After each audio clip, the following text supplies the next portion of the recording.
Vice ganda nagsalita sa reshuffle ng mga host sa Showtime. Lumalakas ang hiling ng maraming tagapanood na isama si Bella Padilla, ang sikat na aktres at direktor, bilang regular na host ng noontime show na It's Showtime. Ang kanyang pagganap sa programa, lalo na sa mga segments kung saan siya ay madalas nakasama, ay tila nagbigay daan sa maraming tao upang magpanukala na dapat na siyang maging bahagi ng pangunahing hosting team ng show. Sa mga nakaraang linggo, naging usap-usapan sa social media at sa iba pang plataporma ng komunikasyon ang kanyang kahanga-hangang presensya sa It's Showtime. Maraming mga tagapanood ang namangha sa natural niyang karisma at sa paraan ng kanyang pag-host na nagdadala ng bagong sigla sa programa. Isa sa mga dahilan kung bakit tumanggap ng maraming positibong komento si Bella ay ang kanyang mahusay na pakikitungo sa mga contestant sa show. Madalas na nakikita ang aktres sa mga segment kung saan siya ay nagiging bahagi ng dynamic na duo kasama si Vice Ganda.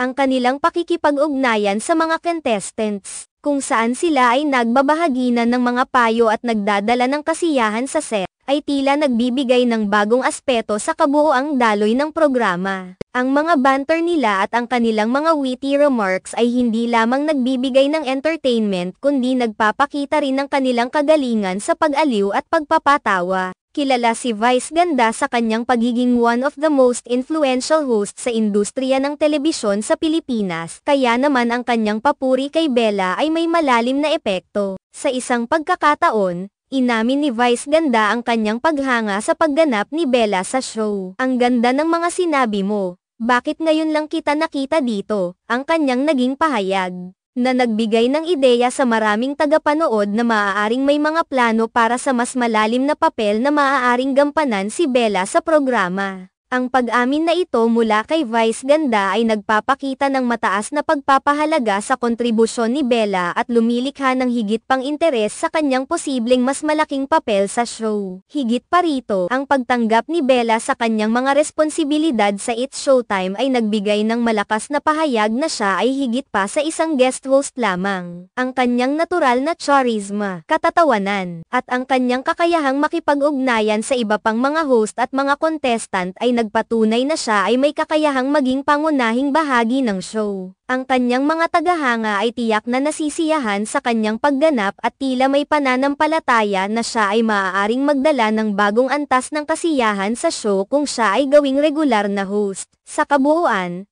ang pagdami ng mga hiling at puna mula sa publiko ay nagiging sanhi ng mas malalim na pag-iisip ukol sa posibleng mga pagbabago sa lineup ng mga host ng It's Showtime. Ang mga netizens ay abala sa pagdedebate kung anong uri ng pagbabago ang maaaring mangyari sa mga susunod na linggo. Mayroong mga nagmumungkahi na dapat na gawing regular na host si Bella, habang may iba namang nag-aalala kung paano ito makakaapekto sa kasalukuyang dynamics ng programa. Gayunpaman, ang mga positibong komento at ang mataas na pagtingin ng publiko kay Bella ay nagbibigay ng malinaw na senyales na mayroong interes at suporta para sa kanyang mas aktibong papel sa show. Sa ganitong mga pagkakataon, ang mga produksyon ng telebisyon ay kadalasang nagsusuri ng mga feedback mula sa kanilang mga tagapanood upang mapanatili ang interes at kasiyahan ng kanilang audience. Kaya't hindi na rin nakakapagtaka kung sakaling magkaroon ng mga pagbabago sa programa, lalo na kung ito ay magdadala ng mas mataas na antas ng kasiyahan sa kanilang mga tagapanood. Si Bella Padilla, sa kanyang pagganap sa It's Showtime, ay tila lumilikha ng bagong alon ng kasiyahan at pagbabago na tiyak na magdadala ng higit pang pananabik sa susunod na mga episode.